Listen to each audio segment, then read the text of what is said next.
What is up, gamers? It's Glenn, and I am here with episode 21 of 4 Gamers Only. That's right, 21 weeks strong. Well, maybe not in a row. We had a couple weeks where we missed it. It's my fault. But, you know, nevertheless, 21 episodes of 4GO. That's pretty good, right? And with me, of course, is Ben Shillabeer Hall, all the way from the UK, where it is 1:30 in the morning. Yeah, and I'm back. He's back. Yeah. He's quiet, and he's back. Yay! What have you been? Back. Well, someone did ask me if I was coming back. They were missing me. Oh, okay. God, I'm just trying to remember who it was now. It was a couple of days ago. We were talking about it. Was it on Twitter? On the Twitter, yeah. Okay, excellent. So yeah. Yeah, I am back. Stuff's been kind of nuts, and so Ben hasn't been on in a couple of weeks, but I'm really glad to have him back. Well, thank you. And also, of course, we have Queen Q. It was the Spark. Oh, okay. Thank you, Spark, for keeping track of our favorite UK guy, our favorite British guy. Queen Q is here. Yo! And what have you been back. up to? Good question. Okay, so this is so minor and so lame, but my self-achievement for the week, I finally managed to delete enough photos and video off of my cell phone so I could download the latest update of Fallout Shelter. That is the struggle, isn't it? It's like you get that notification where it's like, oh, you're out of space, and you're like, oh crap, now I've got to figure out what I don't want. But there isn't really anything on my phone that I don't want there, so I have to, like... it was hard. It was hard. And then, so I finally got it updated, like, yesterday, so that's all I did today was play it most of the day. Mm-hmm. And, my PlayStation problem solved. Your PlayStation problem, that's right. Yes, tell us about that. Okay, so for those of you who are just tuning in or weren't keeping up, I was gifted a free PlayStation 4, the one that comes with Batman, Arkham Knight. And it was just gifted to me by a fan of mine, which was super awesome. However, when it arrived, the controller would not connect or cease to connect within about 10 minutes of gameplay. Didn't matter where you were, if it was plugged in, doesn't matter. It would just pop right out, thus disabling me from even playing the game. So that fan, who was super awesome and super smart, I got the idea to get a copy of the receipt. He literally took a high-res photo of it, sent it to me, which I was able to access on my cell phone via email, took it to the store, and I took it to a local GameStop because he had purchased it at a GameStop, and they were able to scan the barcode right there in the store, find the purchase, and swap them out. And I went ahead and bought a 2-year warranty, so if anything happens... Good call. Good call. So You've been playing... I know I loaned you my copy of Infamous Second Son. We're still on Arkham Knight right now. You're still on Arkham... How's it going? Any better? Any worse? God, I hate the Riddler. Well, I'm pretty sure you're supposed to hate him. He's not a very nice person. Yeah, but he's just kind of lame. He's just like super lame in this game. Okay. But other than that, the game it's just gorgeous. It's so pretty to look at. That's good. Welcome to the 8th generation, finally. Yay! Applause, applause. Applause. And a special treat today, we have a guest. His name is Zachary Davis, and he is one of the founders of a pretty sweet website called Secret Stage Productions. Welcome to the show, Zach. What's up, everybody? I'm happy to be here. I'm happy you're here, too. Are we intimidating or scary or weird or anything yet? No, not at all. I just, don't want to mess up your show. Oh, I'm British. I'm weird. Makes sense. That's all right. You won't mess up the show. Make yourself at home. You will be... All right. Not a problem at all. I've been checking out Secret Stage Productions. I haven't had the chance to listen to the podcast just yet, but they do a podcast, if I can speak. And you just told me about the podcast before we started recording, but can you tell me about it one more time? Yeah, so kind of our signature podcast there, the Secret Stage Show, is 5 or 6 of us come together with random topics of conversation, and we just kind of, go at it for about an hour and a half, 2 hours. And yeah, the topics can go anywhere. We talk everything from movies. We did a whole Marvel-themed week of topics back the week Ant-Man came out. Yeah, it can go pretty much anywhere. So, you're about to do episode 9. Yep. So, like night. us, you're a pretty young podcast. Yeah. What has been your favorite topic so far? Oh man, that is a tough one. You're on the spot. I am. Dan over at Secret Stage came up with a topic a couple weeks ago about kind of the things we look for in significant others, do's and don'ts, basically, kind of things, red flags, if you will. Oh, goodness. And that was pretty entertaining. That sounds entertaining. That sounds really entertaining. I'm going to their website right now. I found their Facebook. I actually had... I found their iTunes. We're stalking you right in front of your face. I had the website open. I don't know why I closed it, but here it is. It's a really sweet looking website. It's nice and clean. And there's podcasts, there's blogs, there's all sorts of stuff about all sorts of stuff.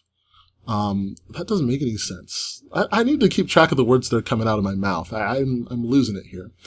But there are several people on board, and it all looks really fun. So check them out. If you can spell the words Secret Stage and Productions, you can access their website, and you absolutely should. Secret Stage. Thank you. Beautiful. I appreciate the plug. And remember to check their Patreon. Wink, wink, plug, plug. Yeah, thank you. Yes. Oh, where are you? Where are all the hosts located out of?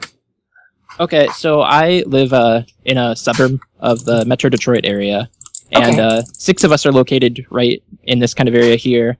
One of us is a radio DJ down in Columbus, Ohio, so she's away. We typically podcast with her over Skype, like this. Mm-hmm. And then, kind of before the show, I mentioned my other buddy who moved over to Massachusetts. So we're mostly kind of central here to southeast Michigan, but we've got 2 of us kind of out there. Not bad. I definitely prefer being in the same room while podcasting, and that's not always possible. Queen and I were on a podcast for Gods and Monsters recently. Queen's always on that podcast, but I was on it recently. And the dynamic's just really different. I think we do a pretty good job over Skype, but I don't know. We need to fly Ben over here. Yay! We need to fly Ben over here and just all I've only been to America twice. I'm sure it misses me. It probably does. It probably does. We have a lot of goats here in America. Yay! What do you think about the U.S.? Is it crazy? Is it different? I love it. You love it? Yeah, I do. Cool. It's amazing, though. To be fair, it does help that I sound British and That's true. You can say whatever you want. People will think you're incredible. Yeah, see? Yeah, it's true. We have a British guy who works with us at Gods and Monsters. Same thing. Yeah. People will be like, hey, can you talk some of that British stuff? I've actually heard someone say that. No, I'm not. I'm not exaggerating. I heard someone say, I had a friend over who was British. I have some family in England. And someone was over and someone's like, hey, can you speak some of that British stuff? I'm like, you mean English? Anyway. People are actually, when someone said that to me while I was in the States, I said, oh my god, you're doing it too. Oh no. Okay. So we have some stuff to get into today. It's going to be a pretty sweet episode. Let me get briefly into some tweets here. Yay! Oh, no, this was last week's tweets. Oh my goodness. I'm just actually looking at this for like the 3rd time. And there's like so many tweets. There's like a bunch of different, you know how when people send multiple tweets? Yes. There's like a bunch of that. And Zachary, you're guilty of this too, so. Yeah. That's what you get. Sorry about that. No, hey, you're not. I don't really do that. I somehow fit all my words in the little tweet. I don't know how I do it. Oh, yes. This guy who goes by Sexy Ben, not lying. Oh, thank you. His name is @Browland1. He says, you know what pisses me off about gaming? People complaining about what pisses them off about gaming. Enjoy your games, ignore the crap. I said, have you heard our show? And he said, I have not, but I like what I see in your profile. Followed. So if you are listening, Mr. Sexy Ben, welcome. Sexy Ben. How about that? All right. I like his name. Mm-hmm. Zachary Davis, this is some of the stuff we're probably going to get to a little later. He said, I'm listening to 4G only, and he said loving it. Let the record show. I was. He said, but I wouldn't consider the Wii U a failure. It's a very different console, but no failure. I did call the last episode 20, why the Wii U is failing. And we'll get into that in a little bit. And he proceeded to leave me an array of tweets. We'll talk about that soon, too. Shifty, he said that he was listening to episode 20. And he did something different. He's one of the people that usually sends like an array of different tweets. This time he just like typed it and took a picture of it and shared the picture. So it's one tweet. Very clever. He said, I believe it was just the way y'all came across while discussing the DualShock 4 issue and referring to the 360 issue. Sort of sounded like y'all were saying it was as widespread an issue, and that's why me and the others took it the way we did. While we were talking about Queen Q's DualShock 4 problem, I compared the way PlayStation was handling that problem to the way Microsoft handled the Red Ring of Death. And a lot of people mistook that for me saying that the DualShock 4 issue was like the Red Ring of Death in some way, which I didn't understand. I took a listen back to parts of that episode, and all I have to say is fair enough. I should be more clear, really. I mean, there's no writing in this show. It's totally unscripted, so sometimes I say things that don't come across the way I mean them, so I apologize for that. Do you know how frustrating that is? When you're playing a game and Batman's driving into a wall for like 3 minutes straight before you realize, oh my god, my controller isn't reacting. That's just my normal driving, so I won't be able to tell the difference. Yeah. Like, it was entirely frustrating. Like, I stand by that comment. It was as frustrating as the Red Ring of Death, perhaps not as widespread, but I have been through both of those issues firsthand, and I hate them. I don't blame you. Yes, I hate do not blame you at all. The process of playing a game is step A, sit down, step B, play the game, and I wasn't getting to step B. So that's infuriating. Yeah, I did say at one point, I think it was on N4G, I said, you know, this issue's kind of like, I mean, it's essentially a brick. Because if there are no input devices, you can't control the game. What's the point of the console? It really was. It really felt like I was dealing with a brick, which is, you know, like, God forbid you're ever dealing with a brick when it comes to your systems. Like, that's enough to bring tears. Yeah, but, especially if you're out of the warranty. Oh, yeah. But, I mean, thankfully I was smart enough to fix it. So, Zachary, there you go. Which consoles do you have? Do you have consoles, or do you prefer PC gaming? I am absolutely a console guy. Right now, I'm fortunate enough to be playing on all current gen platforms right now. Wii U, PS4, Xbox One. My Vita gets a little love once in a while. I have all of those except the Wii U. I have not purchased a Wii U yet. And has anybody? Oh, go ahead. I'm sorry. It's not for lack of interest. It's just that, like, I haven't been able to justify it because there are only a couple games on it that I'm truly, truly interested in right now. It's understandable. Yeah. I didn't mean to cut you off there, Queen. Oh, no. I have a tendency to do that. I am meeting more and more people these days that are not committed to one or the other. They have simply gone out, saved the money, and bought all the latest generation games. Like, 9 times out of 10, I am meeting people who own an Xbox One and the PlayStation 4 and the Wii. Like, it's just really interesting to me that it doesn't seem to be a divide as far as people I'm encountering.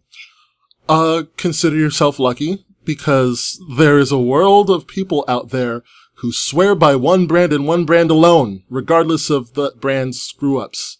And those people are frustrating as hell. Yeah. At least in my opinion. I don't know how you feel about it, Zachary. No, I absolutely agree. I mean, I would probably consider myself a Nintendo guy at heart. I don't know if that came through in any of the tweets. No. But I absolutely did this generation side with the Xbox early on. And then through a couple of Craigslist deals, I was able to get a PS4 pretty cheap. So sure. Had I not done that, I probably would not be playing on the PS4 right now. But it's a solid platform. There's nothing wrong with it. Absolutely. Oh, yeah. Absolutely. This is actually my first Xbox. I've never had an Xbox before this, and I am impressed. I am. It's like, you know, you're used to one thing from one person. It's like only being fed broccoli all your life. Not that PlayStation, I mean, some people like broccoli, some people don't. I'm a vegetarian. I happen to love broccoli. But it's like being fed broccoli and only broccoli your entire life. And then all of a sudden someone's like, here, have some snap peas. And you're like, oh my goodness, this is different in kind of good ways. Like, I still like broccoli, but I'll take some snap peas, you know? I don't know if I'm making sense. I'm a vegetarian. Don't worry about me. But, anyway, guys, that's it for tweets for now. If you would like to join the conversation, and I know you do, come on, hit us up on Twitter at 4GOnly, number 4GONLY. We will read your tweets on the air, on the show. Does this count as air? It's kind of like a taping. It doesn't matter. I'm just talking. You're overthinking it. I'm overthinking it. That's what I do. Gamescom is right around the corner, which actually came as a surprise to me. Like it feels like we just got done with E3, and I decided to look up, hey, when's Gamescom? It's actually next week, on the 5th, I believe. Nope, starts on the 4th. The press conferences start on the 4th, and then actual Gamescom goes on from there. There are 3 press conferences: Microsoft, Electronic Arts, and Blizzard. For the first time in 6 years, and this was announced back in May, there will be no Sony press conference at Gamescom. Sony is instead opting to go to the Paris Games Week, which frankly I had no idea existed. But there you have it. That is going to be at the end of October into the beginning of November, which is a head scratcher to me because they just launched a new thing, and maybe they don't plan to continue it. They did like a PlayStation Experience type conference last December. They can do that again. Sorry? They're doing another PlayStation Experience in November this year as well. Which makes me wonder. I've heard rumblings. Which makes me wonder what the point was in ditching Gamescom for this year, going to a later conference in Paris Games Week. You know, the beginning of November and the end of December are really not that far apart. It's only like basically a 2-month difference. I'm wondering what prompted this. This would have been the Gamescom spot for Sony's really good with PlayStation Experience going on in December, because you have Gamescom 3 months ahead. You get to get people excited. You get to have new announcements. And then, you know, you finish up with PlayStation Experience and you show people, hey, here's all the cool stuff that's coming for you in the next year. With this, they're getting rid of that 3-month head start there, and they're lowering it down to just under 2 months. Could it be that, you know, they just didn't have what they would consider enough for Gamescom? Was there like a problem with Sony and representatives at Gamescom? I mean, what could have been behind this move? Why would they ditch Gamescom? Well, they already said that the reason why they ditched it was because they don't have enough new announcements to bother splitting it over E3 Gamescom, when Gamescom is so close to E3 this year. Normally there's a nice enough difference that it doesn't matter too much. There's only a month and a half difference between Gamescom and E3. But see, my problem with that response is that now they have the same problem, except it's between Gamescom and their own invention, the PlayStation Experience. Not really, because they're not going to have any. They're going to probably show off a little bit in Paris, but chances are half of it's stuff we saw at E3. And then they'll probably show all their new stuff at their Experience in November, December time. So then the whole point of going to Paris Games Week is what then? Well, they'll probably show something new, but it probably won't be that much. They'll probably save all the big bombshells for their actual event. They might show some new footage of some games that are already announced. And then they'll save something like God of War for... This to me sounds like a waste for Sony. Because why spend all this money to go to Paris Games Week? You could just, this is stuff that you can release at any time. If it's just updates, if it's not like any big new news, if it's just a couple updates, you could release a trailer on YouTube for free. I don't know how big Paris event actually is, though. Yeah, neither do I. How big is it? I think the fact that neither of us know, I say neither as if there's just two of us. I think the fact that none of us know the answer to that question speaks volumes. Because before seeing this, which was back in May when they first announced this, before seeing this, I had no idea that Paris Games Week even existed. It is a new thing. It's a new thing. When did it start? Last year? This year? I think this year. This year? Okay. Maybe. So, I mean, having Sony there then I guess will be a huge boon for Paris Games Week, but at the same time, it's like, well, I guess what I'm trying to understand is the thinking behind this move from Sony. You know, I understand pulling out of Gamescom because the PS4 has really kind of risen to power on its third-party support. Mm-hmm. And I think you'll just continue to see more of that. Let those companies spend the ad dollars. You mentioned EA is going to be doing their own press conference there, but I'm sure you'll have appearances from games from Activision and Ubisoft and all of that. So, you know, let them spend the ad money. I can't figure out why they're going to Paris Games Week, though. Doesn't make a whole lot of sense, because if you want to hit that international market, I would think Gamescom is the place to go. Precisely. Gamescom's already very well established. A lot of people are actually going to be there at the convention. It's one of the big ones. You know, probably like behind E3, Gamescom is number 2 in size and scope. So, the move to Paris Games Week, they've been running for 6 years. Yeah, they have. And, I mean, it's interesting how Microsoft, I think 2013 was it 2013 or just last year that Microsoft went there for the first time to Gamescom? I think it was 2013. Because they were promoting the Xbox One. And now Microsoft is the lone... Oops, did I lose you? What's happening, Queen? Queen? Okay, we lost Queen. Snake!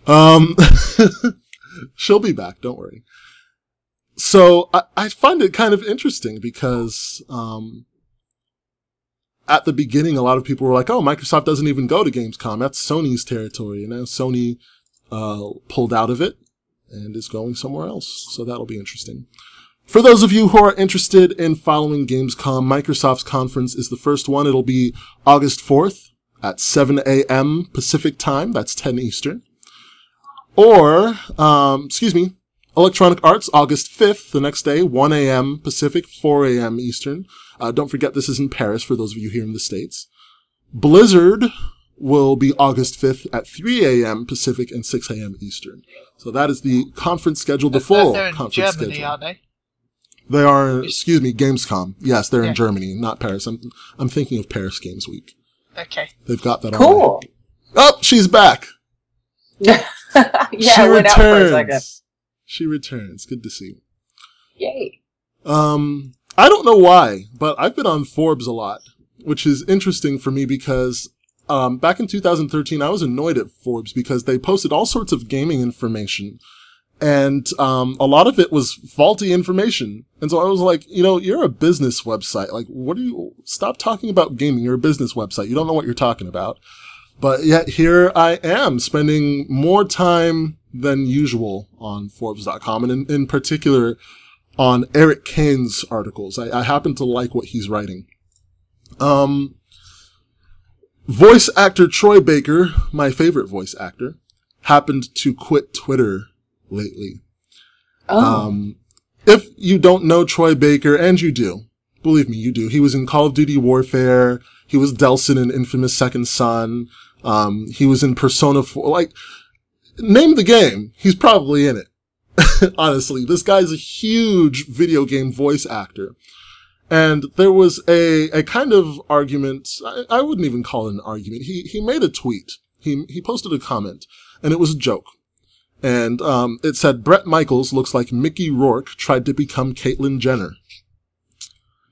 And a lot of people decided to be offended by that.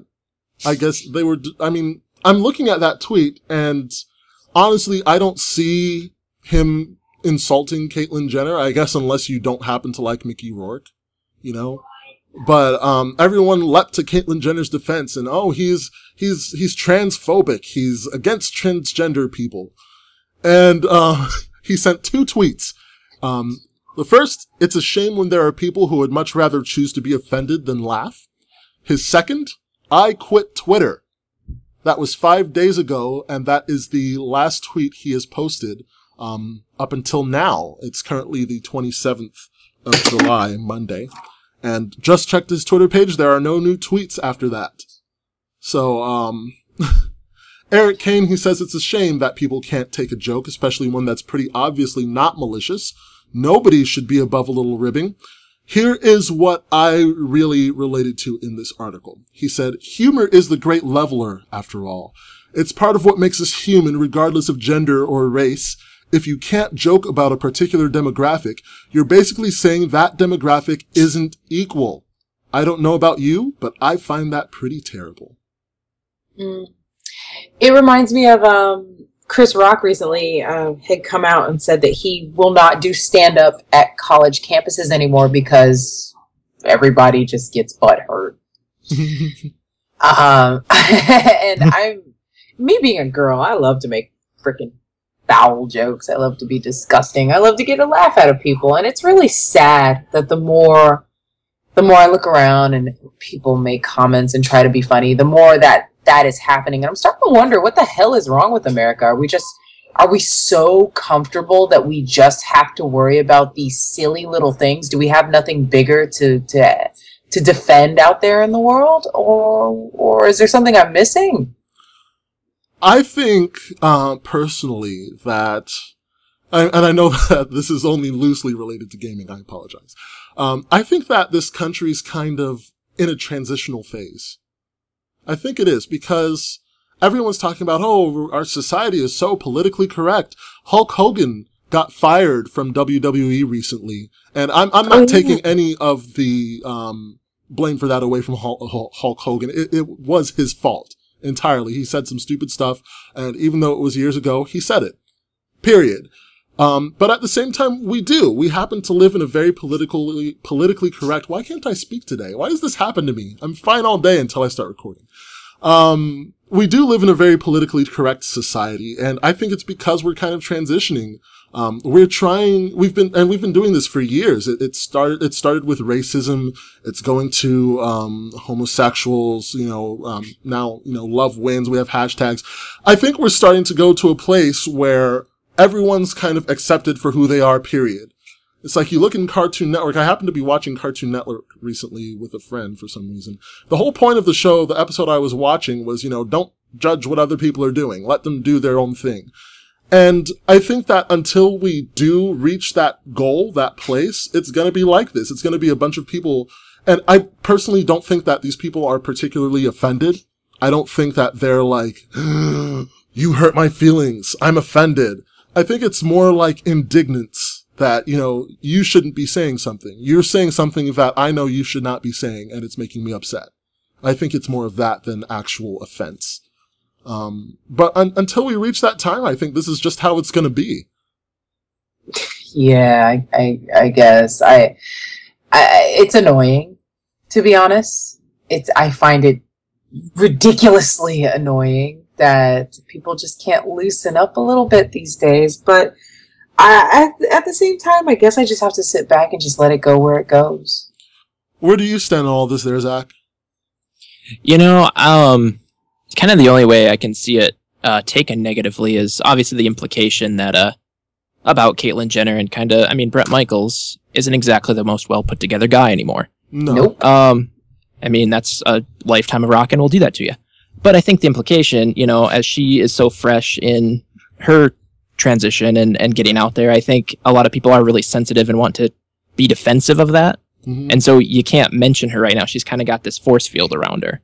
And I think that'll fade over time. It's definitely an important step for us in this country as far as equality. But sometimes you just gotta laugh.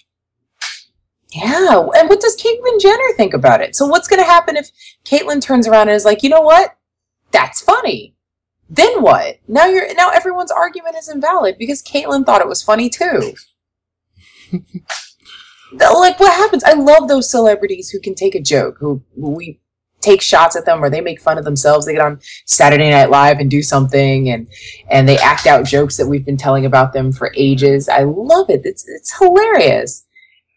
And then, like, what do you have to say then when that person doesn't even take offense at all? Mm-hmm. Yeah, exactly. So, So perhaps, I guess what you're saying is too soon. Yeah, I think that's kind of the issue. I personally don't feel that way, but I think that is kind of what we're seeing right now. But yeah, until Bret Michaels, Mickey Rourke, and Caitlyn Jenner speak up, I don't care. I think it's funny. I thought it was pretty funny. I also think social media helps us express opinions so fast. Like, you used to be able to see a joke on television or hear about it, and it would take a couple days for it to get around to people, and by then it was, everybody already knows, it's already over. Now, like, somebody can make a comment, and like, right now, it can go up on Twitter, and in the morning, everybody will know. Everyone's opinions will already be out there in the universe. It's a little overkill. I think that's part of what contributes to people being so offended so fast. Mm-hmm. I agree with that. Zachary, have you played The Last of Us? Yes, of course. I love that game. BioShock? Yep. BioShock Infinite, I mean. Oh, I have not gotten to Infinite yet. No. Okay. Yeah, I was going to ask to specify. Far Cry 4? Nope, haven't touched that one yet either. Okay. Have you seen the trailer for Far Cry 4? Yes. Troy Baker was Pagan Min, the crazy guy who landed in the pink suit. Cool. He was Joel from The Last of Us. Yep. Booker from BioShock Infinite, the Joker from some of the Batman games. Ooh, he was Booker? He was Booker. Sorry, as a girl, I liked his voice a lot. This guy, you don't understand, this guy is everywhere. He's absolutely everywhere. He was in Guild Wars 2 for crying out loud. He was Logan Thackeray in Guild Wars 2. I don't think Troy Baker should have quit Twitter. I mean, for the reason he quit Twitter, he might as well quit the whole internet, because this is everywhere. This is not isolated to Twitter. So, I mean, will we see him back in the future? I don't know. Twitter's a very great medium for him, for all sorts of celebrities. I don't know. Maybe it's been only 5 days since he decided to quit. Maybe we'll see him back in the future. Oh man, that really sucks, because I really, really like his voice, and I love his voice acting, and listening to him in BioShock Infinite was probably one of his best performances. Mm-hmm. So that sucks. There's a new movie coming out called Pixels, featuring Adam Sandler. Have you seen it yet? No, I haven't. I don't know if I'm going to or not. Not sure if I'm sold. If Rotten Tomatoes is any indication, don't go see it. Things are not looking good for Pixels. Pixels, in case you didn't know, it's the one where aliens misconstrue video games as, threats of some sort, and they decide to attack the Earth with very large amalgamations of various classic video games. It stars Adam Sandler, Kevin James, and a few others. And everything I'm getting is this movie is cheesy, this movie is terrible, this movie is sexist, this movie is this, Adam Sandler's phoning it in. Honestly, I've never really been an Adam Sandler fan, because his version of comedy is stupid comedy. And I'm not saying that to insult Adam Sandler. I'm saying, sometimes things are funny because they're funny. Sometimes things are funny because they're true. Sometimes things are funny because they're stupid. He goes with the funny because they're stupid, and that's just not my style of comedy. And so I haven't been an Adam Sandler fan, and he's been on a pretty big losing streak as far as his movies lately. His movies have tanked lately. And it looks like Pixels is the same. As I see it on Rotten Tomatoes, as I bring this up again, Pixels is at 18%, which is not good. Not good at all. Oh man, I'm probably gonna have to drink to get through this movie. I had to drink to get through the movie Get Rich or Die Trying. It's weird. I kind of want to go see it. Pixels? What? It sounds so cheesy and bad. Makes me want to see it. You know what I find interesting? Shaun the Sheep. Freaking Shaun the Sheep has 100% so far. What is about sheep? I mean, obviously it's going to do well in Wales. You've got Ant-Man at 79%, Jurassic World at 71%, Trainwreck at 85%, and freaking Shaun the Sheep at 100%. Amazing. Well, it's obviously the new Casablanca. Yeah, I know what I'm doing this weekend. The only one close to it is Inside Out at 98%. That's amazing. Is it the spin-off of Wallace and Gromit? Yeah, I think so. It was created by the same people. Dude, those guys are funny as hell. Yeah, so obviously it's going to be amazing. Yeah. Yeah. I love Wallace and Gromit. Can I find it on Blu-ray? No, that movie comes out on the 5th of August. It's not out yet. It's already been out in the UK. I've seen adverts for it. Oh, okay then. You awesome British person getting to see stuff before we do. Shaun the Sheep is adorable. Yeah. Well, I've seen adverts for it, so I don't know if it's actually been out. Oh, good. I've seen posters everywhere. Mm-hmm. Well, I want to see it, because that sounds cute. I kind of want to see it. I want to see Ant-Man. I haven't gotten to see Ant-Man. I got to see the Minion movie because I went with my cousin to the movies. And she had already seen Ant-Man. And so we were like, let's just take a look at the Minion movie. So I really want to see Ant-Man. Have you guys seen Ant-Man? The DVD is out now in the UK. The DVD for Shaun the Sheep? Yeah. Dang. Wow. I was going to say, I thought... I thought you said Ant-Man. I was like, what? Nah, Yeah. All right. So let's push. unless there's another Shaun the Sheep movie, no?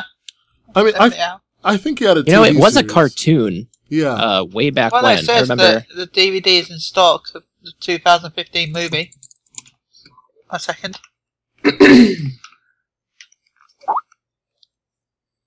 You're sending me things on Skype. You're sending us things on Skype. What is this? So that you can tell that this is in fact. Yeah, sure enough.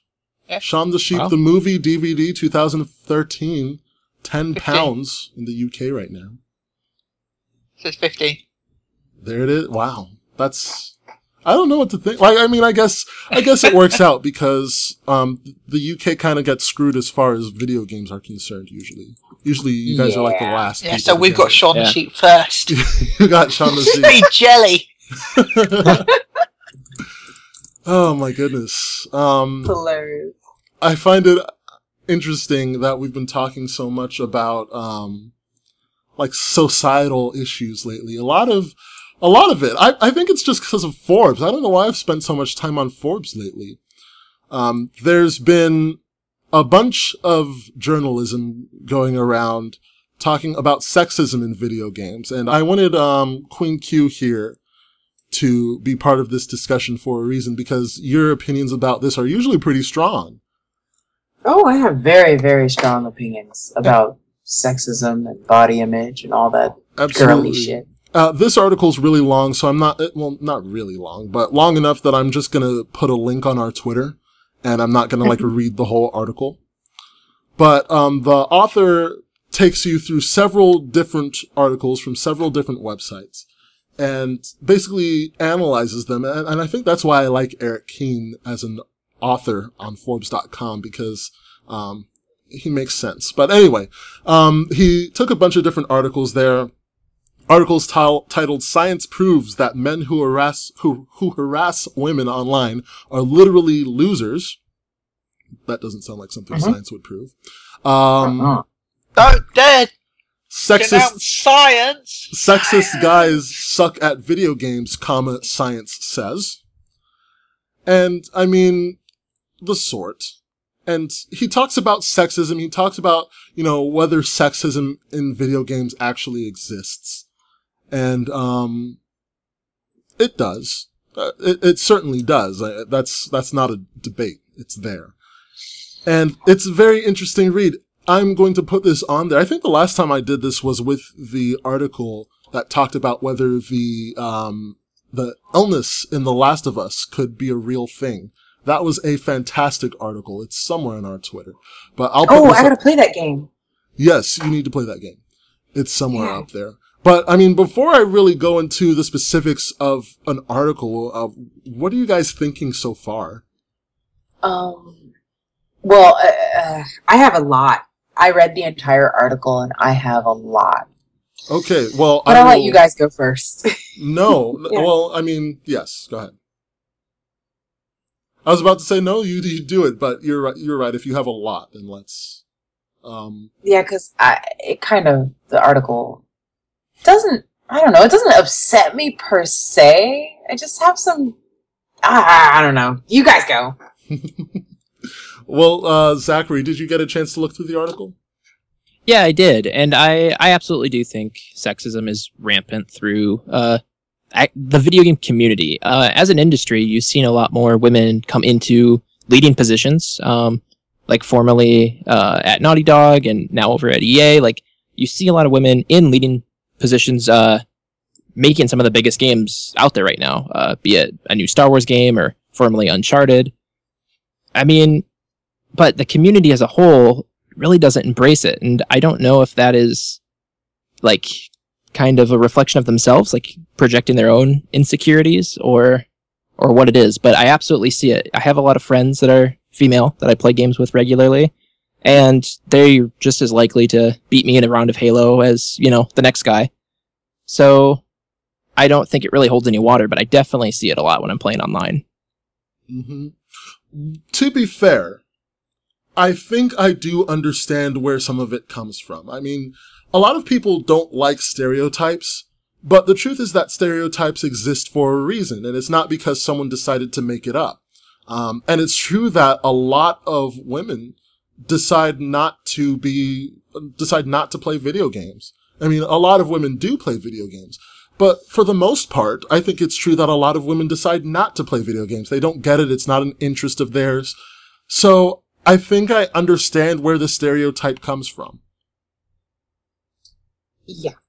I don't think that in itself is sexist, to say that, you know, in general, girls prefer not to play video games. It's not true of all girls, but I think in general, to some extent, it is true.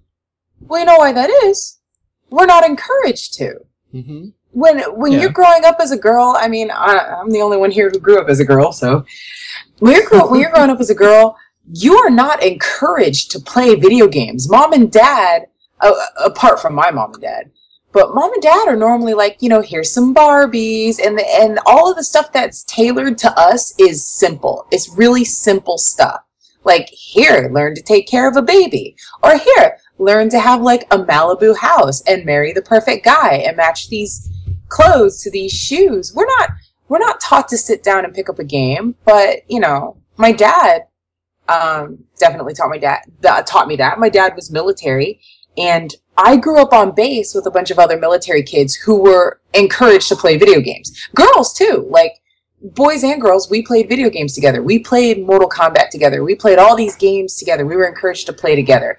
And my first video game was Operation Wolf for Nintendo, because my dad loved first-person shooter games, and it was a first-person shooter that was for Nintendo. And he was always letting me play games and always telling me, yeah, you know, you should learn how to shoot. You should do this, that, and the other. I didn't encounter my first run-in with sexism in video games until I moved off base into civilian life. And that was my 4th grade year of school. I went to, you know, a brand new school, brand new kids. I didn't know anybody. It was a little daunting. And when the girls, this first group of girls who took me in and had me sit down with them at lunch, they asked me, you know, so like, what kind of things are you into? And I told them, you know, I like video games, and I like, you know, sci-fi movies and all these things my dad and fellow military parents encourage their kids to like. And they just looked at me funny. And they were like, you play video games? What do you mean you play video games? I told them, I play video games. What do you do? And the girls immediately responded with, we like the movie Grease. Like, Grease? Okay. What? Yeah, what kind of answer is that? And they were like, yeah, like Grease. And they started naming off all these like girly things they like to do. And I like dress up. Oh, I like this. And I was like, well, I like those things too. It's just every once in a while I'd like to be a ninja. Hey, there is nothing wrong with being a ninja. Dude, it was beyond them. But little did I know that was going to be the beginning of me encountering this off and on for the rest of my life. Just, what do you mean you play video games? I mean, I play video games. I don't know what else you want from me.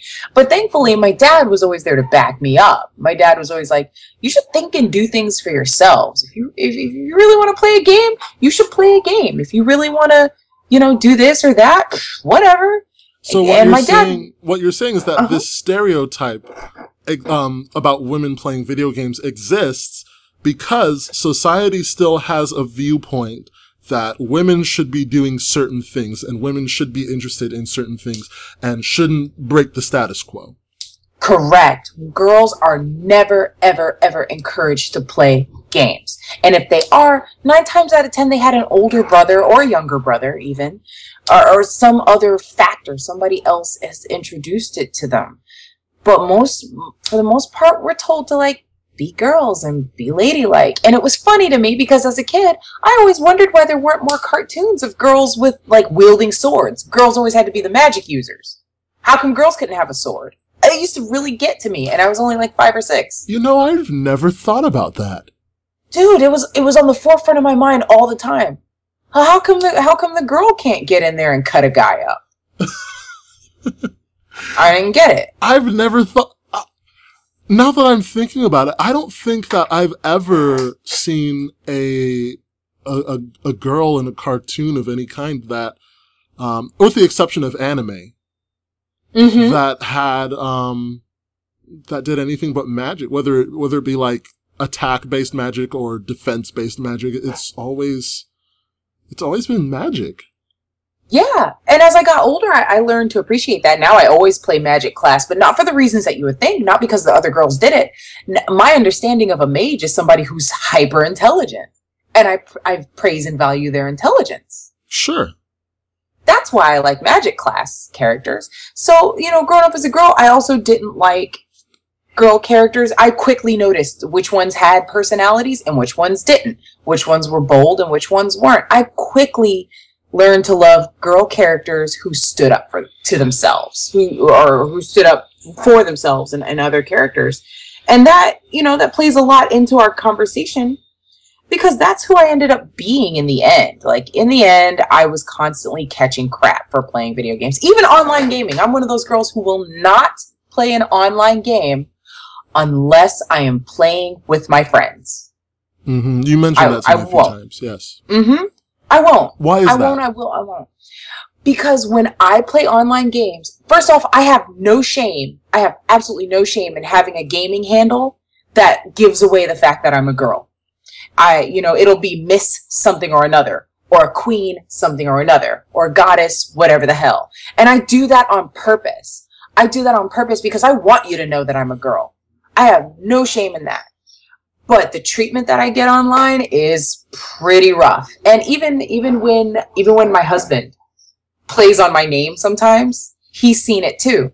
And there's also like this totally negative side, and then there's this completely other drastic other side that guys don't ever cover. They never cover in the articles. You never see it. But when you're a girl playing in an online game and they hear your voice and they can tell that you're a girl, they also start bending over backwards and doing weird things. So my husband was playing Destiny on my name one time, and people would run up and give him free stuff because he's a girl. You would just get mountains of free stuff to help you level up. You would get like guns and armor and things. They would just keep throwing it at you. Oh, gosh, hey, it's not just girls that get free stuff. Say it again? It's not just girls that get free stuff online. I know after that event I did on Final Fantasy 14 last weekend, someone ran up and gave me 1 million gil. Well, you don't count. You're Ben. Like, you freaking know Chin and Shahid Ahmad. Yeah, but you have just random connections everywhere. Yeah, and I've heard of guys who will purposefully play girl characters and pretend to be a girl online to get free stuff. I've seen that a lot, and the other thing, and I don't understand. This is the most popular explanation that I hear for why a guy pretends to be a girl online. They say usually it's because they don't like looking at a guy's butt while playing a game. I'm not exaggerating. This is literally. Oh, I've heard that a lot. This is literally the number one reason I hear. Like, because I always play guy characters because I'm a guy. Which it makes sense to me. I like girl characters just fine, but I'm a guy, and so I play a guy character. It might not always look like me, but it's a guy character. And well, it's a fantasy world. You can emulate whoever you want to be. Sure. So if you want to be a guy, be a guy. I ask a lot of people I know are guys and play girl characters, and I've asked them a few times, why did I do that? that's pretty much what they said. I don't like looking at a guy's butt the whole time while I'm playing a game. And it's not just like one or two people. It's like a bunch of different people I've asked from a bunch of different games. And it's like, no one's forcing you to look there. It's a character. Like, is that what you look at when you watch anime or when you watch a cartoon? Like, I mean, hell yeah, it is. That's not a problem with the character. That's a problem with you. Dude, I play girl character. I love looking at the other girls in the games. I'm constantly looking at their boobs. Yeah, see, that's why my character's the perfect, because he's so small. You can just look at everyone's crotch, even the men. He's just small enough that it just looks innocent. Well, with all that being said, you know, I looked over the article. I did read the article, sure. And I guess I have some questions I want to ask. Like, why did you use Halo 3?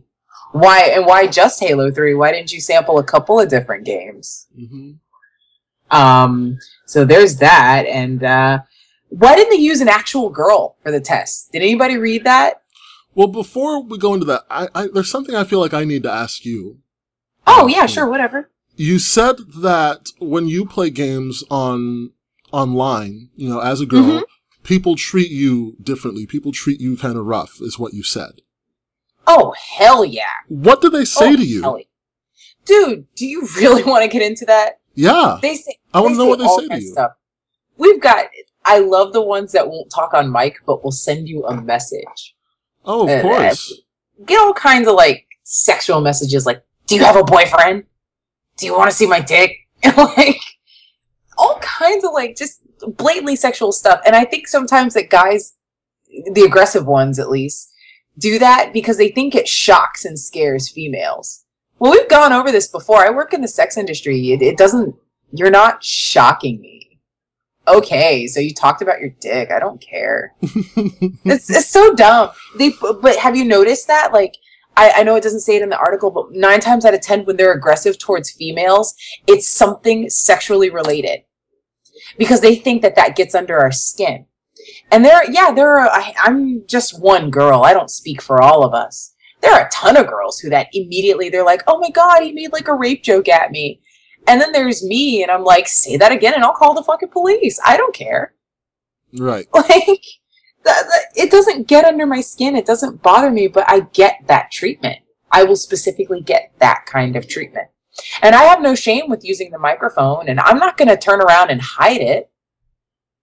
I'm going to be a girl. I'm going to be a girl online. And I think I want other girls to do the same. Don't be scared to be a girl online. You don't have to play with those dudes either. Mm-hmm. There's that. You can just play with your friends if you like. But don't be afraid to be a girl online. And I think we all got to start doing that. I agree. Although I have definitely seen firsthand some of the things that people say to girls who are playing games. And it's an interesting year to bring this up because, I mean, I've said this before. We sat in the E3 experience at the movie theater, and we were like, wow, this is a great year for women in gaming. I mean, FIFA, the new FIFA has a woman on the cover, which is a first mm-hmm. for FIFA, and it's a different woman in Canada, someone from the Canadian team. And, I mean, you have a female lead in that Guerrilla game. For some reason, the name escapes me. I don't know why. There's Horizons. Yeah, right. That's it, Horizons. Assassin's Creed has a female lead.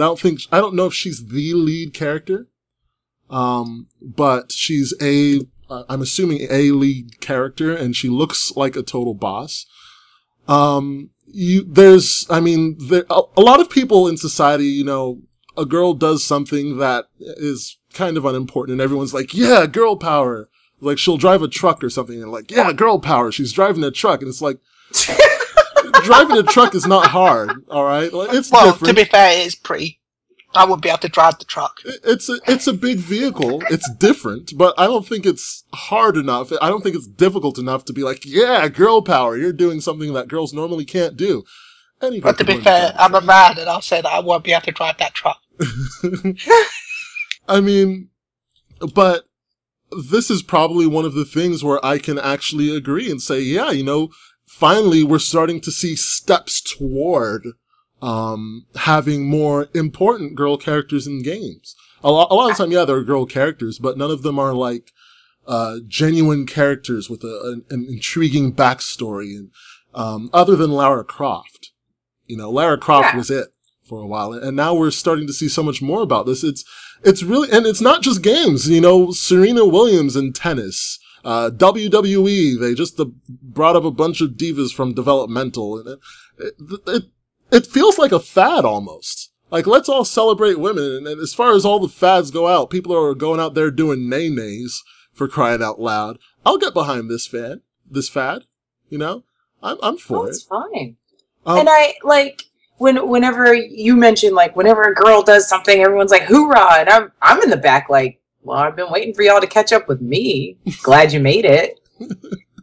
I don't want to see people develop video games with the sole purpose of just having a female lead character. No, I would like to see genuinely good ideas just develop. Like, if you have a good idea and it just happens to have a girl in it, go on ahead, have fun with it. But don't just start making games that just have girls because you can. Like, which is what makes me so excited about games like Horizons, because the lead character is an interesting character, and at least as far as I'm concerned, I don't just like her because she's pretty or because she's a girl.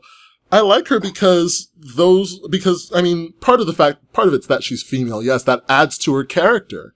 And I want to get to know what this character is. I'm like, she is an interesting person. I want to know more about her. It's not just that she's a girl. Oh, yay, a girl. Let's go with that one. Oh. Well, just like Booker having a daughter that he was trying to save in Bioshock Infinite made him interesting. It was interesting to see a father-daughter dynamic in a game. Yeah. I thought that was cool. That was new. You'll see that in The Last of Us as well, which is ironic because Troy Baker played both of those roles. So. Ta-da. Ta-da. Ben and Zachary have been extremely quiet. Oh, I'm sorry. I overtook that one, guys. No, I'm sorry. You didn't. It's fine. I mean, said some words. That's part of why I wanted you here, because I know that this is something that's important to you. I just feel like a girl with my kind of opinion never gets heard or never gets to speak out. So sorry, I got a little passionate. No, don't apologize. No, you should absolutely voice that. Do not apologize for that. But yes, Ben has said some words. Zachary has not.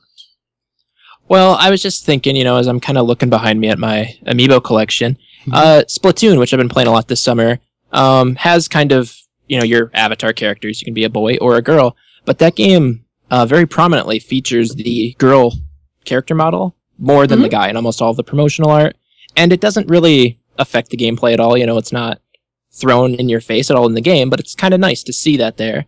I don't ever feel threatened by it, Like Glenn said, I tend to play guy characters because I am a guy.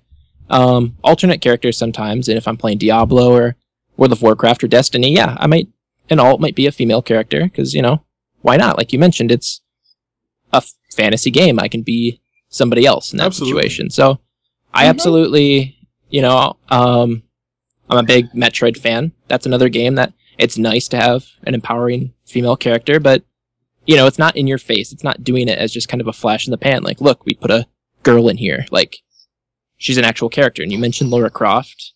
Incredibly excited for Rise of the Tomb Raider. So, yeah, I mean, I definitely see a lot of that kind of coming into popular gaming right now. But yeah, I don't want it to be a fad. I want it to be just an option. Like, it shouldn't even be something you think about. One of the best games for strong females right now? Life is Strange, in my opinion. I recommend everyone tries that. Good game. There you go. Okay. Life is Strange. See, that's different. But I also can't sit here and act like girls don't sexualize video game characters. I know I've said that before on the show. But like, we do. Oh, we do. Like, don't even act like we don't. Have you seen, like, I think Mass Effect is definitely a draw for, like, Mass Effect. Crazy female fans who are obsessed with guy characters. And there's another one that I keep seeing, Chris Redfield or something like that. Let us not forget Chris Redfield. He is so hot. Which one was the one where he was playing? He was with the girl Shiva? It was like Resident Evil. That's 5, I believe. 5. Yeah. So much female fan fiction. Like, you wouldn't even know. Girls are sick. I love it. Like, I had another crazy friend, and we found another crazy friend. We were all Chris Redfield fans. And it's funny, because he wasn't attractive before then. They just decided to beef him up for that one. Mm-hmm. I think you're touching on an interesting thing that I've also noticed, which is that there's sexism on both sides. Hell yeah, there is. There really is. I mean, I think that females, and I know this is going to sound a little weird, but females are marketable. You go out there and, you know, the female body, yeah, awesome. Lesbianism, yeah, great. You know? Hell yeah. And then toward the men's side, you can say the same thing. You know, male body, everyone's like, oh, I don't want to see that. You know, gay people, oh, no, gay, that's gross. It's the same thing. It's homosexuality one way or the other.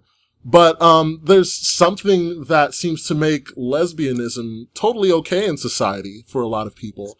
And the same thing on the male side is just unacceptable. And beyond that, to say that, I mean, there's been a lot of stuff about, I mean, this isn't new. This is not new. A lot of stuff about body image and how I think women are, I mean, correct me if I'm wrong. I think women are really more affected by, the whole idea of body image than men are. But, that doesn't mean that it doesn't exist. I mean, why do you think so many men spend so much time in the gym getting buff and working out? Sometimes it's for health, but oftentimes it's because they want to impress women, because they see that's what it's like in the comic books. That's what women go for in the movies. Chris Redfield, you know? Hell yeah. Exactly. So, I mean, it's not like this is isolated toward one gender. It's not isolated toward one thing. It's just a societal thing that exists. And I think that's something that you're touching on there, I think. Oh, yeah. Well, of course. I mean, I kind of lost my train of thought there. So did I. I mean, it happens all the time. You were too busy thinking about Chris Redfield is what you were doing. It's totally what happens, okay? And you're right. The female body is marketable. It's gorgeous. It's gorgeous from head to toe. I'll be the first to say it. It's fine. Women are designed to be beautiful, from their hair to their face and how their bodies are shaped and how they look. They are gorgeous. And yeah, some not as pretty as the men, but there are gorgeous men out there too. And I know body image has been a big thing that's going around lately. A lot of girls we want stuff to be more realistic. You never hear guys complaining about the characters being unrealistic, you know? And the guy characters are all jacked and huge and they look like they're ready to tear your head off with a sneeze. No, and you never hear about that. I've always been curious, you know? If girls go through that, do guys go through it too? Yeah, I mean, there are a lot of guys who are bulimic. Bulimia and all that sort of stuff, eating disorders. There are guys that have that as well. I remember hearing a story about a guy who was not eating well. And he died because he did this insane amount of push-ups. He did so many push-ups, he just exhausted his body and he died. I don't remember the number. It was like in the thousands, something like that. Because he was so obsessed with his body image and like, you know, I have to get skinnier, I have to get stronger, that he did too much damage to his body. His body couldn't sustain it.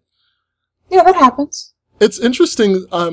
I'm going to pretend that I totally meant to do this, to build this segue here. And there was a eating disorder support group who kind of remade Lara Croft's model and made her less skinny. She's chubbier, and they called it realistic.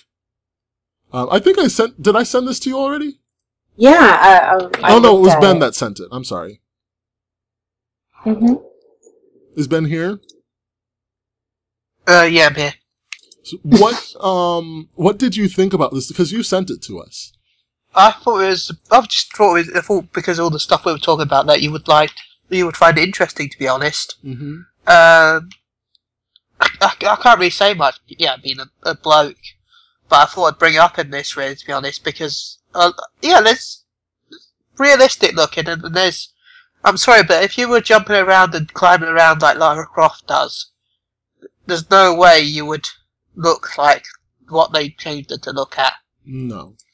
And it's With not the just amount Lara of Croft. energy she burns off. It's not just Lara Croft. Cortana from Halo 4, Jade from Mortal Kombat. Which is a CGI character, by the way. Anyway. Bikini Girl from Grand Theft Auto 5. The problem that I'm having with this stuff is that the original images that they're changing, they're not really that unrealistic.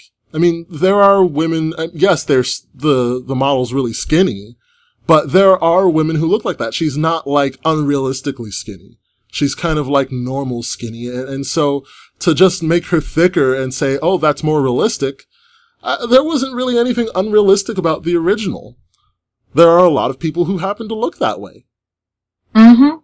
I never had body issues growing up. Am I the only girl whose parents taught her that, like, what you see in a magazine and what you see in a photo or rendering was just art? You're not. I always knew you weren't supposed to look like that.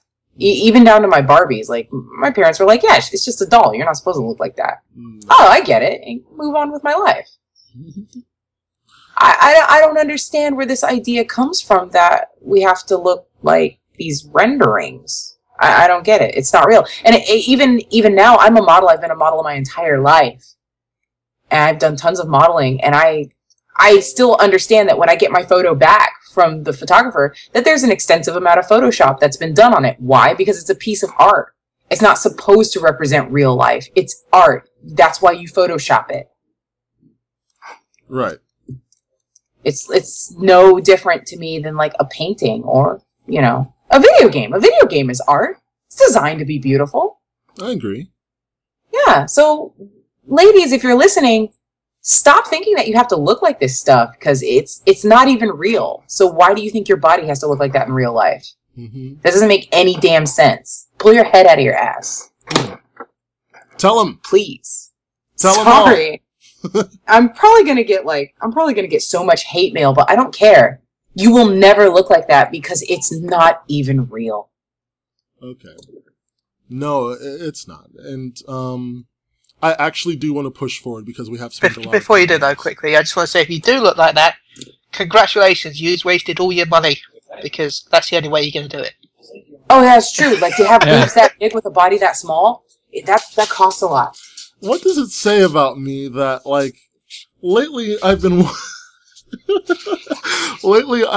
walking around, and I mean, it's not like I'm going out and ogling people, but my eyes will happen to fall on some cleavage because the woman just happens to be like wearing nothing up there. Like, might as well be wearing like a couple Doritos on her boobs or something like that. Like, and I'll notice and I'll be like, oh yeah, those are fake. I don't care. I'm looking. And it's just like, I'll just notice and it'll be like, man, the first thing in my head, man, those are just so fake. Well, I feel I'm a terrible person. There's nothing wrong with fake boobs either. If you want to get them, if that's what makes you feel better at the end of the day, go ahead. Because to me, that's no different from coloring your hair or getting a piercing. Do whatever makes you feel fucking awesome. And I like girls with fake boobs. And I'm that weird predator that'll be like, hey, girlfriend, nice top. Well, the thing about plastic surgery compared to things like a piercing or a hair color is that's really permanent. I mean, I guess you can have it removed, but it's expensive. Mm-hmm. You can have tattoos removed. You can take out your piercing and let it close up. Yeah, you can take out your piercing and let it close up, but like tattoos are the same. It's not really that easy to get rid of, unless you happen to just have money flowing out of your butt. Yeah, but I'm going to be honest with you, I totally get fake boobs. Yeah? Yeah, I don't have a problem with the way I look now. That's cool. I get fake boobs. Okay. I think they're cool. I mean, this isn't something that I have had to ponder for myself, so. Yeah, I'm not woken up thinking, what to do today? Shopping, clothes, fake boobs. A little bit of silicone. Yes, I think that's my Thursday. For Friday, I'm going to get my butt made bigger. Oh, yeah. But if you look at it, there are some girls, like, and the issue of sexism, there are some girls, and I'm calling you guys out, who will get fake boobs just to use it to lord it over guys. Is that not sexism, too? Is that not kind of screwed up? It is. There are a lot of double standards in society. Yeah. There are a lot of them. And that's cool. I just want to make sure we get it all out there. I'm not saying anything has to change. I just want to make sure everybody acknowledges everything. Zach, you should go get fake boobs. I'm thinking about it. Yeah. I know you kind of want to move on, but I just want to highlight, are you guys familiar with Rooster Teeth at all? The Red versus Blue guys? Yeah, Meg Turney, who does the No over there, she just posted a video on their YouTube channel that addresses, this article, and it really goes into a lot of depth. And I encourage any of your listeners to go watch that, because it absolutely does this justice. Cool. Everything we're saying here. It's a great video. I want to see it. One of the downfalls of a podcast with no writing is that I feel like we've been on this subject, but we've kind of been bouncing all over the place within this subject. So I think I'd like to return to this sometime in the future and see if there's a way we can be a little more coherent with what we're saying. Well, with the nature of gaming, I don't think we have a choice but to return to the subject eventually. Oh, I agree. Absolutely. I agree. So last week on the show, as I said, I was all by my lonesome. Sorry. No, it's fine. I understand. I mean, part of why we have multiple people, and we haven't seen Gary in a bit. I haven't been contacting Gary to be parts of the episodes because he told me that his schedule was going to get crazy. So I just figure, once he's in a better place with his schedule, he'll let me know and we'll get him on again. But one of the reasons why I try to have a bunch of people is, stuff happens. And I'm not paying these people to be on the show. I would love to be able to. But I can't because I'm one recent college graduate. That's how that works. And, so I try to make sure I try to keep people regular. I'm happy to have Queen Q here very frequently. And I'm happy to have Ben here pretty frequently. Yay! I just lost the point of what I was talking about. Never mind. Yes. I don't know what I'm saying. Oh, that's right. I was going on to the next thing. But anyway, I was talking about the Wii U. And, I said in the description and in the title of the episode that the Wii U was a failure of some sort. And really what I had been talking about was a pair of articles, one from Engadget, I believe, where the implication was that the Wii U's lack of real success is not the fault of Nintendo, but rather the fault of consumers. That consumers are somehow punishing Nintendo by not giving it a chance. And, Nintendo's responsible for all of this. Nintendo's responsible for, a lot of people's first video games. It revolutionized this in the industry. It did that for the industry. We should all be thanking it by spending our hard-earned money on its Wii U, on its system. To which I replied, bull. They make a product, and if I don't want the product, I'm not buying it. Period. I don't owe them anything. I already paid for those experiences. The whole thing with my first video game, I paid the retail price for that video game. I don't owe them a dime. I don't owe them anything. So unless they somehow make me want the Wii U, which I do want a Wii U, but just for the purpose of this argument here, unless they make me want a Wii U, I have no obligation to buy a Wii U. I don't owe them anything. And, an article, again from Forbes, happened to agree with that. And I got a pretty big response from you, Zachary, which is part of why you're here. In part of the response, you said, get me on 4G only. I'd be happy to discuss Nintendo's role in the industry today at length. So, when you saw, you said you were listening to the episode. Awesome. So when you were listening to the episode and you heard me say all of this stuff, what was going through your mind? Well, I'm thinking you're probably defining the Wii U's success or failure based on sales numbers, which, you know what? I can't fudge those. They're just under 10 million right now. The PS4 and the Xbox, having launched a year later, kind of shot right past it. And you're kind of hovering around kind of Dreamcast, Sega Saturn territory, which is not somewhere you want to be sales-wise. But by all measures, I think Nintendo was one of the consistently highest rated video game publishers last year with games like Smash Bros, Pokemon, Omega, is it Omega Ruby and Alpha Sapphire, I think is the order those go. Yeah, Captain Toad, games like that, they consistently get high scores. You don't have a lot of shovelware there. I agree. And you were mentioning kind of before we started that there aren't a lot of games on the Wii U that interest you. And I mean, that's all up to preference. But kind of looking at the games I have up here with Mario Kart and, like I mentioned, Smash Bros., Mario 3D World, the Wind Waker HD, there's a lot of good stuff there. And I would agree that people do need to vote with their wallets, absolutely. And Nintendo should not get to just ride the successes of, the Super Mario Bros. 3 and the Ocarina of Times. But I do feel like they are consistently putting out good games. I've mentioned before on other platforms that I think Mario Kart 8 was the best looking game to come out in 2014 across any system. Just the art style, I think they are absolutely relevant. The problem, though, is that third parties don't really support Nintendo's platforms right now.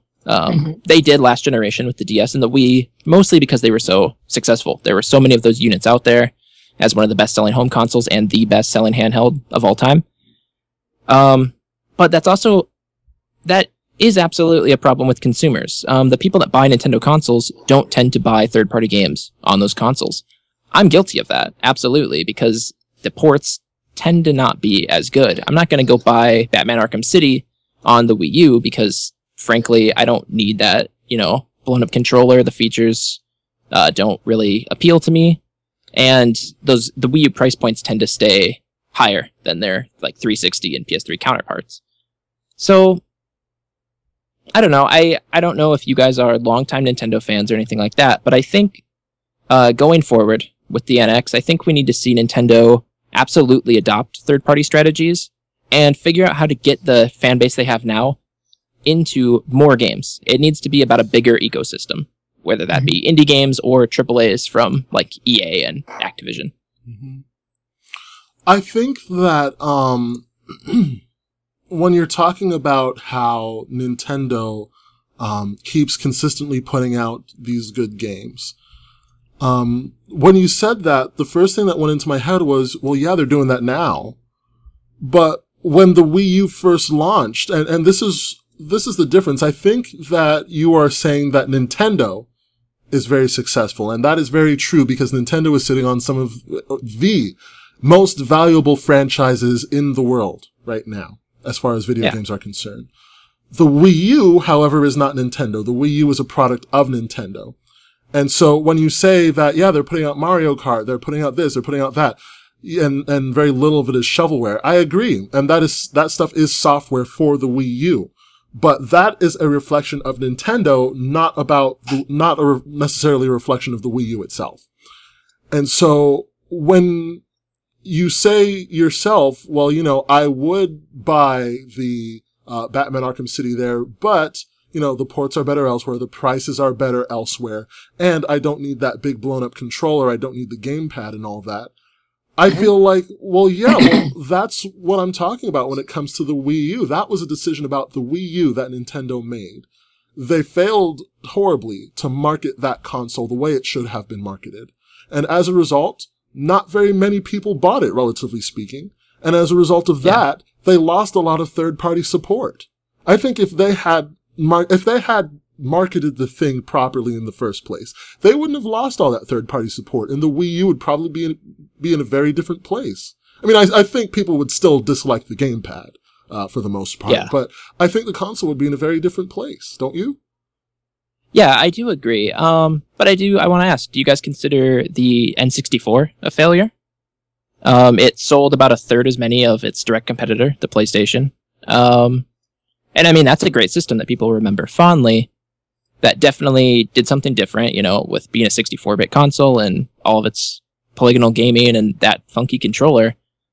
That controller was so weird.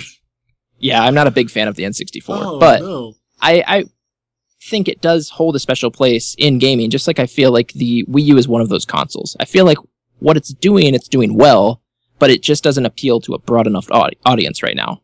And that's kind of the issue with it. I can consider it a failure in that way, in that it's not bringing in the numbers like Microsoft and Sony are right now. Okay. It's got a point. It's got a point, because the N64, everybody has fond memories of their N64. I bought it when it first came out, the old gray box one, and I had so much fun with that one. There were a ton of incredible games for that thing. So, okay. But my question, I think my question is, once again, are the fond memories of the N64 itself, or are the fond memories of the games that you got to play on the N64? Because gotta be the games. Because, I mean, the N64 was not a failure.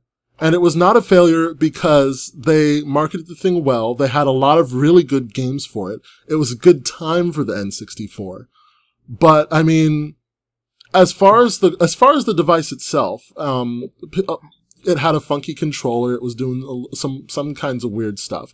But people gladly overlooked that because it had really good games on the system. You know? And the stuff that people, the complaints about it weren't that great anyway. They weren't really a lot of stuff that was worth complaining about, except perhaps the weird controller. And I think that there were a lot of other weird controllers too. Like, I used to have one that wrapped around my arm somehow. Okay. It was kind of cool. I was proud of it when I had it, but, you know, I couldn't imagine gaming on that now.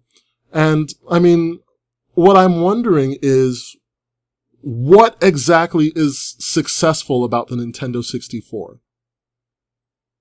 Well, I mean, I don't disagree that it was a success for Nintendo, but what made it a success?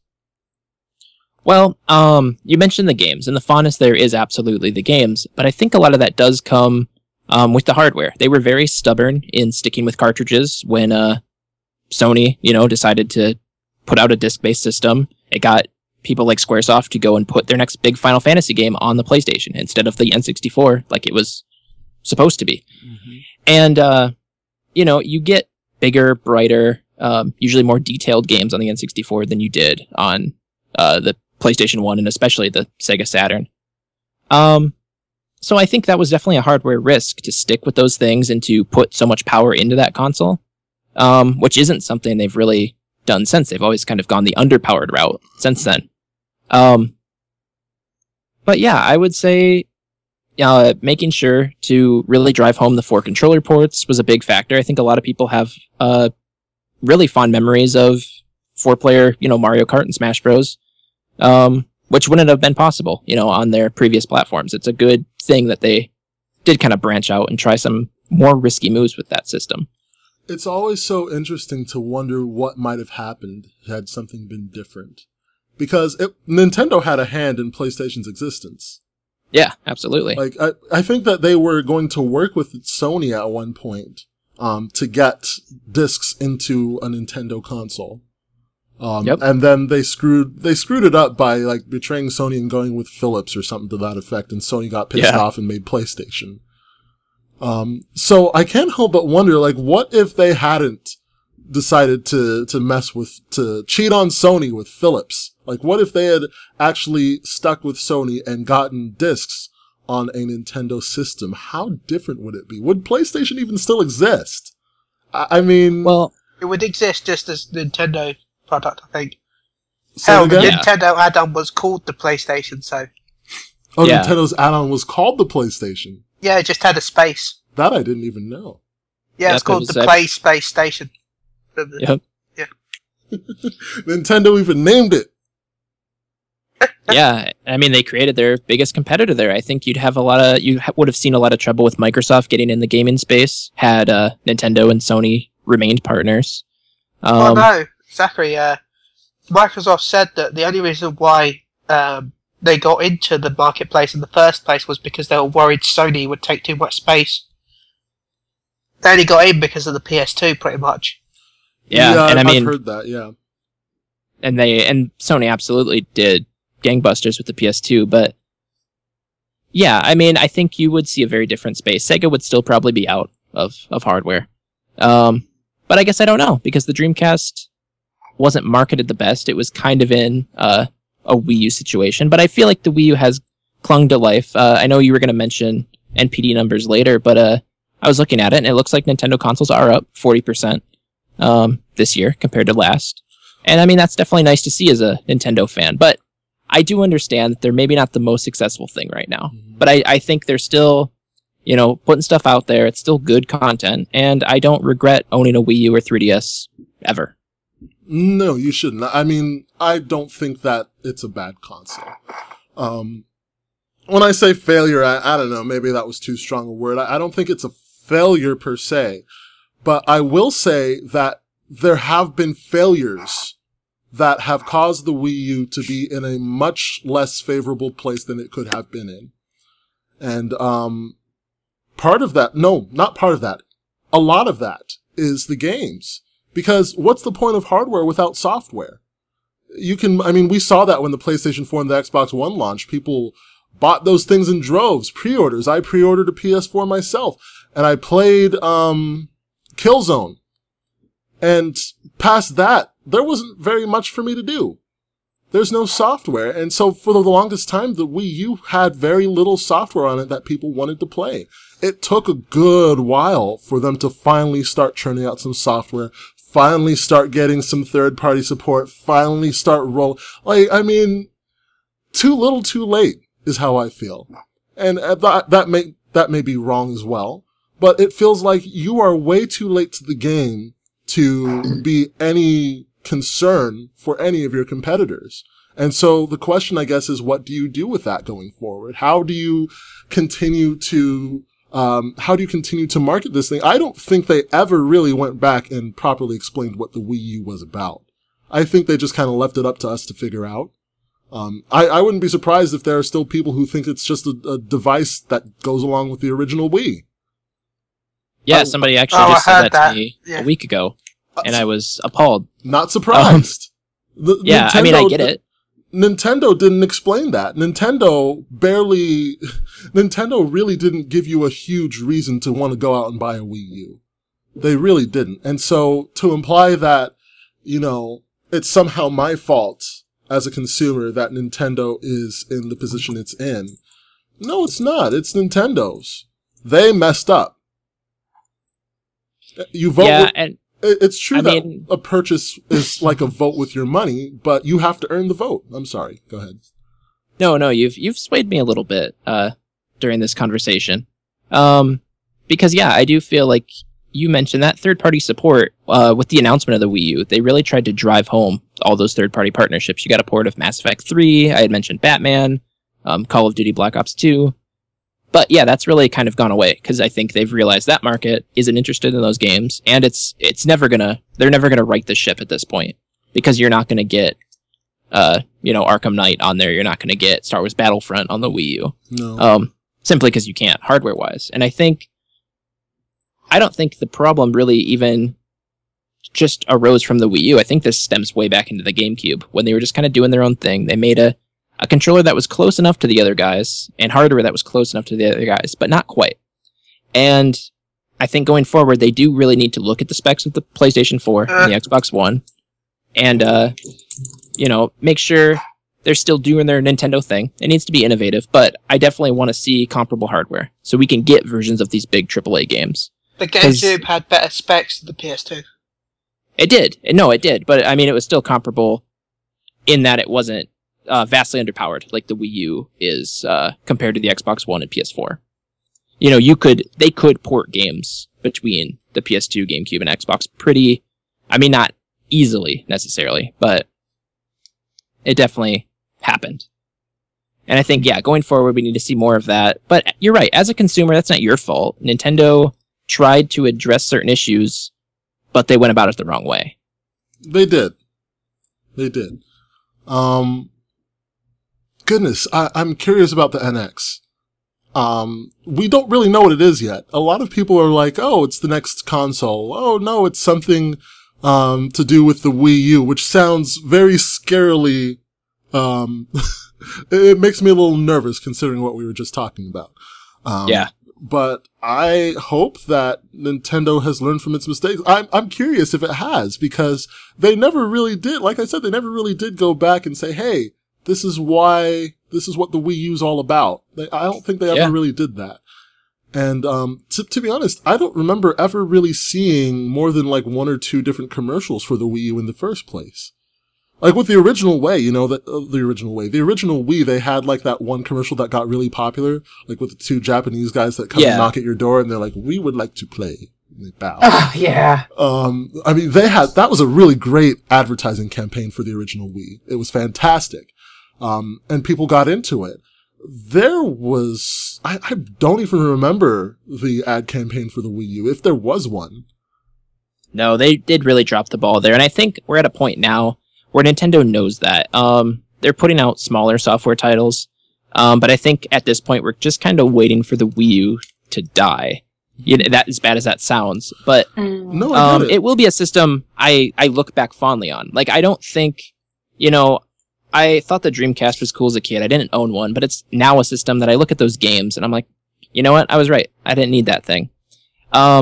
Whereas I mentioned like the N64 and the GameCube, and there absolutely are big libraries there of games that I enjoy, and I think the Wii U will be one of those systems, at least for me. So in that way, you know, like I said, I don't regret buying the thing. No, I do wish it was a bigger commercial success because they could put more software there. Is it weird of me to say that I actually like the gamepad? You know, the gamepad in concept is cool. I don't know how much you've actually used one. Not all that much. I'll admit, not all that much. You definitely get used to it. You know, after a couple hours of Splatoon, it's kind of just second nature to aim with the gamepad. But yeah, it definitely makes things like, you know, they re-released The Legend of Zelda: The Wind Waker on the Wii U a couple of years back. Mm-hmm. And, you know, just simple things like having your map there and having items there quickly. It really does make games a little more convenient. And it's something I would like to see in third-party titles, just as like a little bonus for Nintendo owners. But the core game's got to be there first. And I think that's where Nintendo really dropped the ball. Yeah. I will mention, again, last week I told you guys that I got to meet the editor and founder of Pure Nintendo magazine. And I got to go to his house and he showed me the Wii U. That was my first interaction with the Wii U. And his house is so cool. He has like all sorts of Nintendo stuff. It's crazy. And we were playing, I think it was, what's that one game with the superheroes, the Mortal Kombat? Injustice. We were playing Injustice Gods Among Us. And I was holding the gamepad, and I at that point I hadn't really heard all that much about the gamepad. I hadn't really heard everyone saying, "Oh, I hate this." I just held it in my hand for the first time, and I was like, "This is pretty comfortable." Because somehow I was expecting it to be kind of like a flat kind of block, like a tablet, but they actually kind of contour the ends of it so your hands kind of fit kind of comfortably. And a lot of people who I've said that to have been like, "What are you talking about? That thing's not comfortable." I don't know, to each his own, but I liked it. I liked what they were doing with it. I liked how, they have you look in different places. They tell you where to look, so it's not just like you're missing something down there while you're looking up at the TV screen. Yeah. I don't know. To me, that's the point where I was most impressed with the Wii U. I was like, this is something really good. This is a nice logical evolution to the original Wii. I mean, if they could just market the thing properly, it could really take off. And I don't know. I think that the Wii U has like an alternate reality where it is just, well, not wildly successful, but it's definitely a lot more successful than it is right now. Yeah. No, I would agree. But yeah, I think in its own little world, the Nintendo Wii U does, local multiplayer pretty well. I would say probably better than the offerings from Microsoft and Sony now. Absolutely. Not that those systems aren't capable, they just don't use it. Yeah. You know, I do have a couple of games that I'll, you know, play with the girlfriend or my little brother or whatever, but most of that is on the Wii U because it's just easier to get everybody together and do that sort of thing. Sure. But, yeah, I mean, it is kind of hard to justify if you want one console and you see the 3 consoles right there on a shelf. I would agree that, yeah, it maybe is a failure that it's tough to pick Nintendo is that one console that you own. Right now, at least. So what happened was I moved my hand a certain way and knocked my headphones out of my microphone. So, I heard, I'll just say I lost part of your sentence, but you don't have to say it again. I'm going to hear it when I edit this thing. All right. Not much, like maybe 4 seconds of your sentence. No, that's fine. But, yeah, that's, I mean, like I said, you swayed me a little bit on it. Yes. But Okay. I'm not willing to concede that the Wii U is a total failure. No, it's just not a total success. Yeah, I think that's a better look at this. That's a better way to say it.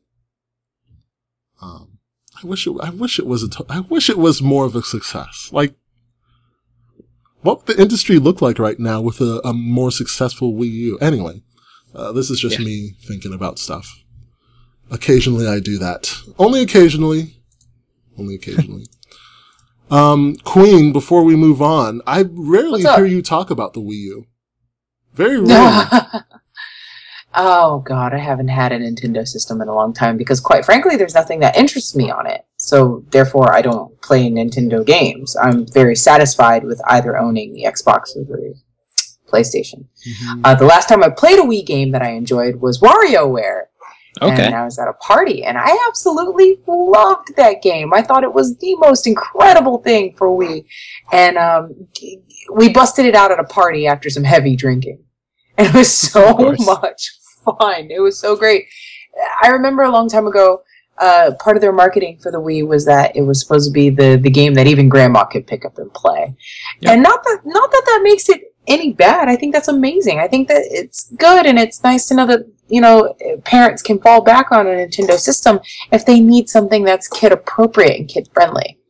However, I prefer my games not so kid appropriate, not so kid friendly, and 9 times out of 10, it usually isn't available for the Wii. Plus, I despise motion gaming with a passion. Ah, well, that's fair. Yeah, I don't have any retorts for that one.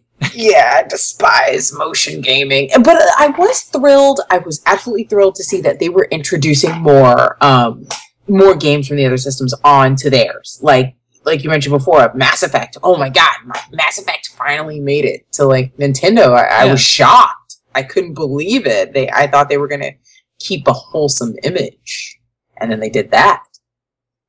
So I'm going to call myself weird again and say I actually liked motion gaming.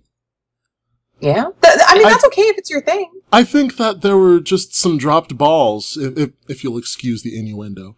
There were some... People dropped the ball. It was really, really popular with the Wii because it was new, and the Wii took off like lightning. But, you know, when Sony tried it with the PlayStation Move, they sucked at selling it. I remember being so annoyed. Was it, 2000... I don't remember what year it was. But they came out with PlayStation Move and they put it on the E3 stage. And the guy came out. He was talking about a new basketball game.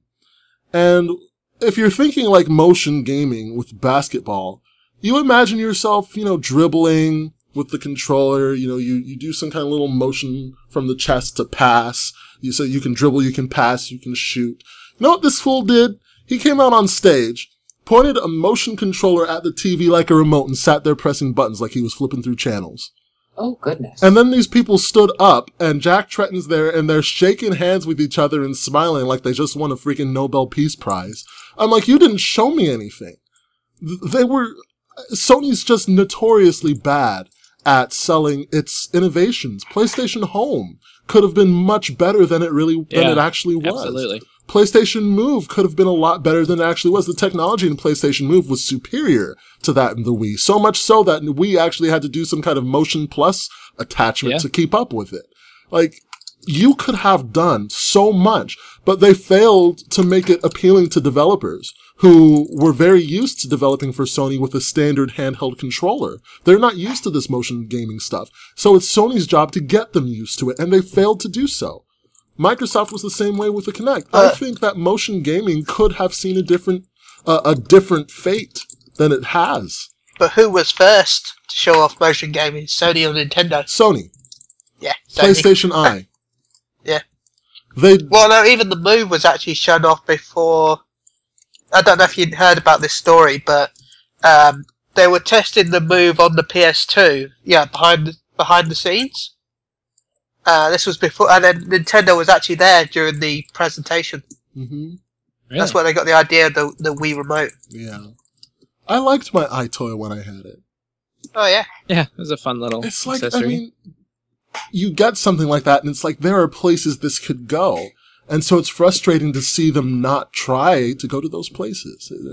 And you could hack the iToy. There was a little patch for it for the PC that made it a high quality webcam. Yeah, mine was a webcam for a little while. Mine was. Yep, I did that too. Where I went in and I bought like a cheap old iToy, a used one for like $20, and brought it home and managed to rig it up and make it a high functioning.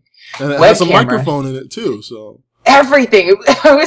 I don't know why I was so fascinated by it. I think it was because I paid such a cheap amount of money, and it worked like incredibly well. It did. Let's move to NPD results. I wanted to talk about this last week. I've done solo NPD results before. I just think it's more interesting with more people. So I'm actually realizing now that I didn't actually say last week that I was going to do this next week instead. So it seems like it's late, but in my head it's not. And I apologize that I did not relay that to our listeners properly. So let's talk about what happened in the month of June 2015. Overall retail sales for the gaming industry are up 18% from June last year. Hardware sales up 8% and software sales up 21%. So people are buying more hardware and people are buying more software, and 8% doesn't sound like a lot, but if you consider just how many units are sold in a month, that's not that bad. It's not that bad. It's an improvement. Any improvement's good. Let's talk about software here. And just the way that, that NPD does this, I say this every time, and I do so for a reason, just because they do it in such a specific way. There's a list of 10 games here, the top 10, but you should know that these do not include digital sales, and they do not include bundles. So if you went and bought that Xbox One, the white one with Halo in it, if Halo were to be part of this list, it would not include that bundle with the Xbox One. This is literally just you getting up off your butt, going to your nearest video game store, video game section in a store, picking up a physical copy of the game and bringing it home. Digital stuff, bundles, not included. So they also have the name of the game, followed by a list of systems. And that list is from highest sales to lowest sales. You'll get it as we go.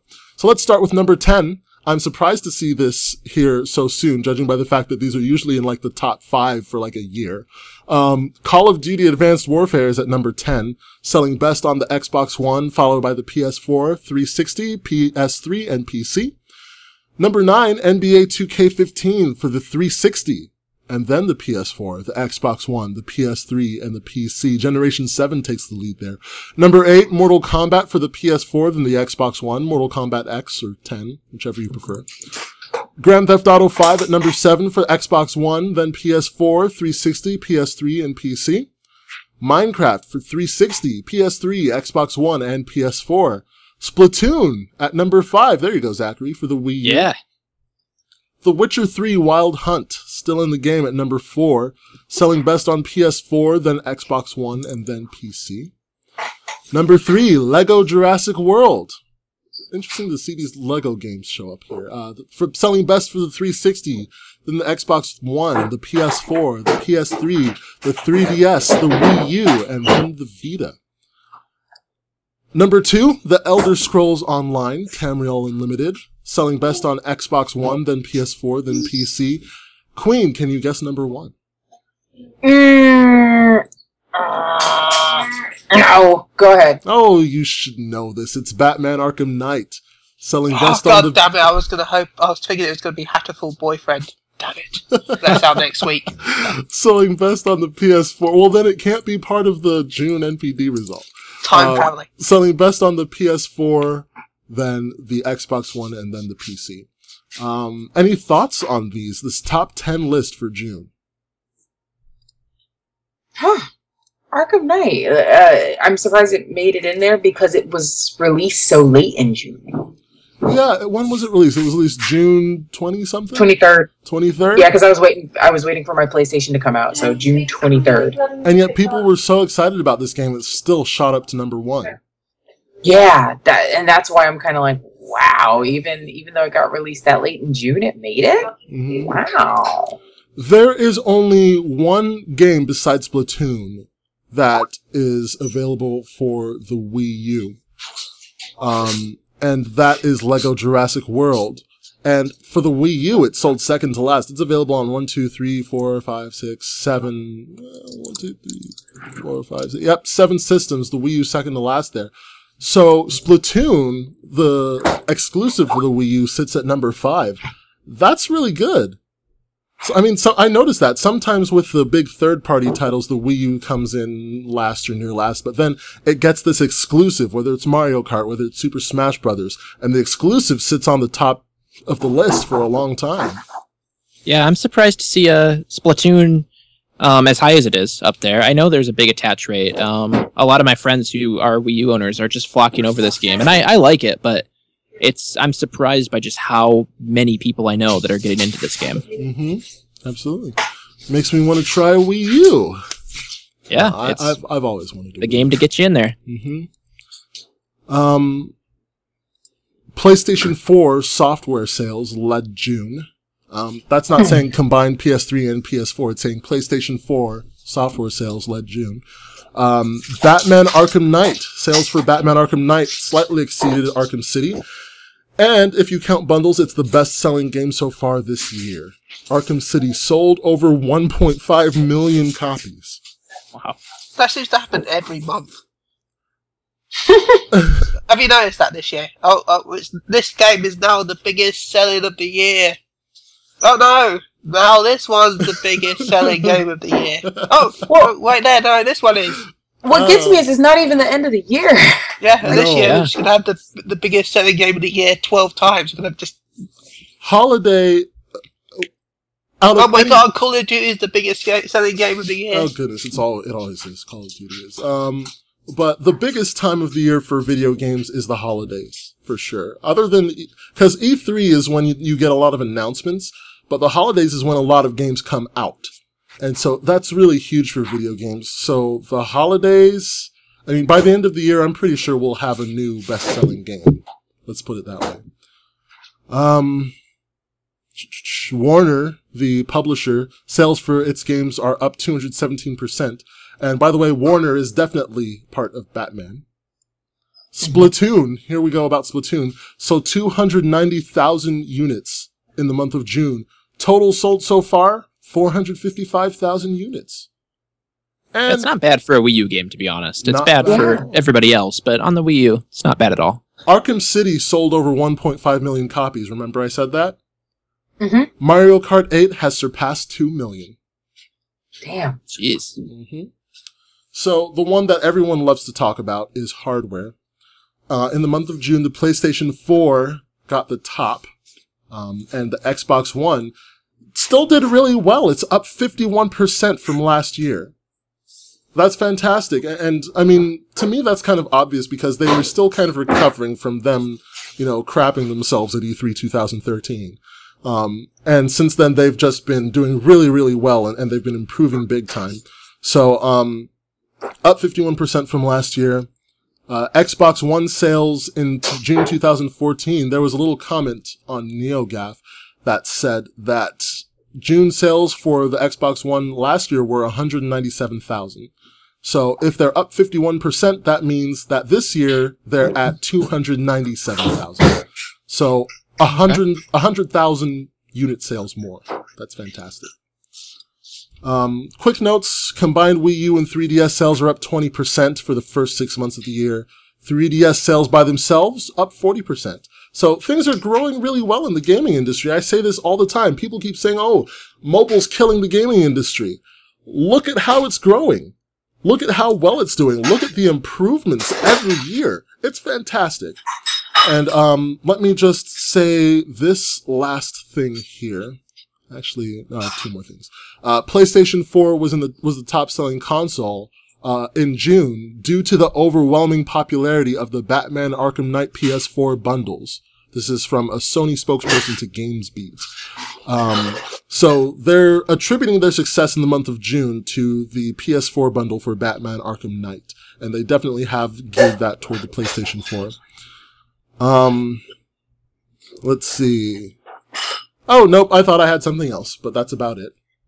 So how do you guys think the industry stands right now? How, judging by these figures that we have from NPD for the month of June, how does this make you feel about being involved in the gaming industry? I'm surprised mobile gaming's doing so well. You're surprised mobile game? Well, I mean, mobile gaming's always done pretty well. Yeah, or do you mean like you mean like iPhone and Android and all that, right? Yeah, like that. Because like I don't know. I never had an interest in it. And when you think about it, you think about stuff similar to like Candy Crush and stuff. But then again, even I got roped into it because I'm playing Fallout Shelter. Sure. Yeah, and from the minute I laid eyes on Fallout Shelter, I knew I was going to love it. I mean, mobile's really convenient for gamers because everyone has a mobile phone. Not everyone has a 3DS or a Vita. But then these mobile devices are not platforms for gaming. Like, they're designed for a lot of things. They're not specifically for gaming, and so there are things that they don't do very well where gaming is concerned, but their convenience outweighs that. And so that's why they're doing so well right now. Yeah. It's interesting. Yeah. So, that's all I got. That's all you got. Anyone else here before we move forward? Well, I think it's great they're growing as fast as they are, especially compared to last generation, because we're going to get, maybe some companies willing to try newer IPs. You guys talked about Horizons earlier in the show.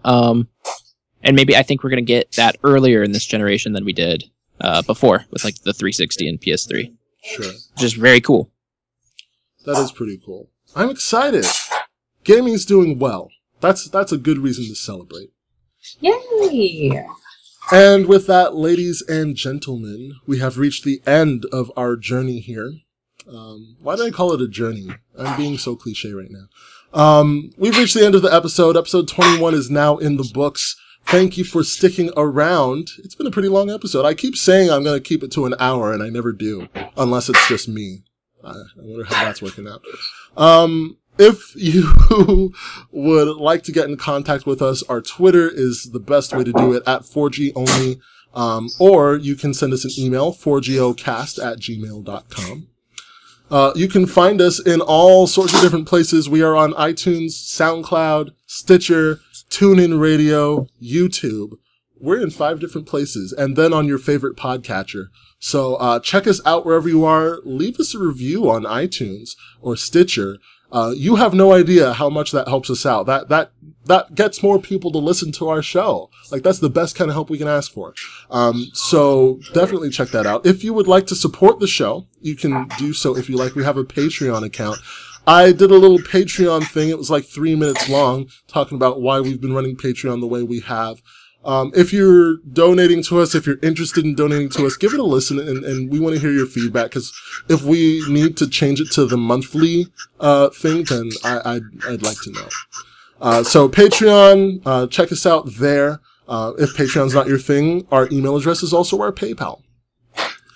If donating money's not your thing, hey, those reviews on iTunes and Stitcher will seriously help us out. Music this week, our intro is by Sixto Sounds. You're hearing it right now, in fact. It's called Afterburner on Wings of Steel. And it is fantastic, as usual. Many thanks to Sixto for allowing us to use your music there, buddy. He has a SoundCloud, soundcloud.com/Sixto Sounds. That's SIXTO. You can also find his music on OC Remix. He has a lot of stuff on OC Remix compared to his SoundCloud. So definitely go there if you want to check him out. Just search for Sixto Sounds. You'll find him, and we'll put a link in the description. Our outro, which you're going to hear in just a moment, is by DDR Kirby. It's called Believe, and it's off of his album All in a Day's Work 3. Definitely worth checking this album out. There's like 24 songs, plus some extras on there that you're going to like. He has a Bandcamp, ddrkirbyisq.bandcamp.com, where you can see just like a plethora of all the music this guy has worked on. And best of all, unless you're buying a physical copy, most of it you can pay whatever the heck you want to pay. So definitely go check it out. Check out his Bandcamp, check out his SoundCloud, soundcloud.com/ddrkirbyisq, and check out the song Believe at the end of this show. You're going to hear it shortly, and I think you're going to like it. I love his chiptune pieces. So you're going to check that out in just a moment.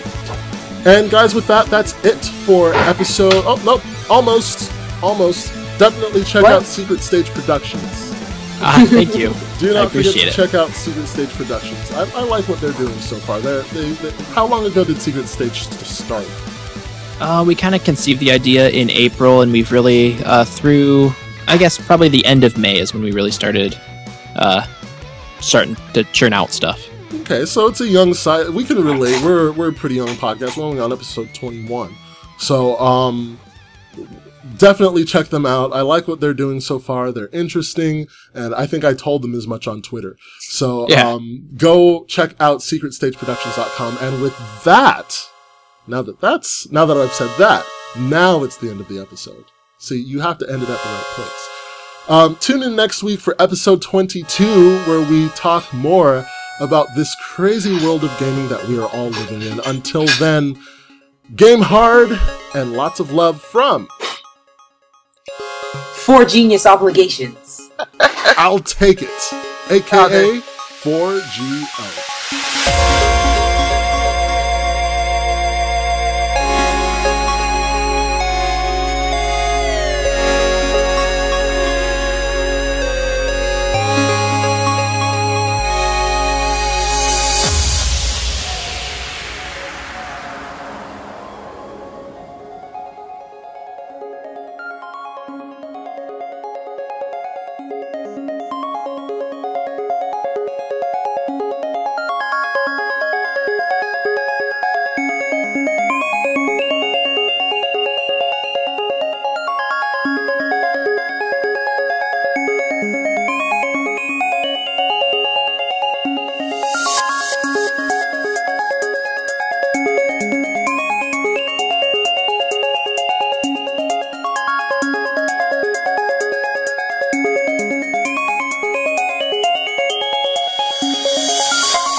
Bye.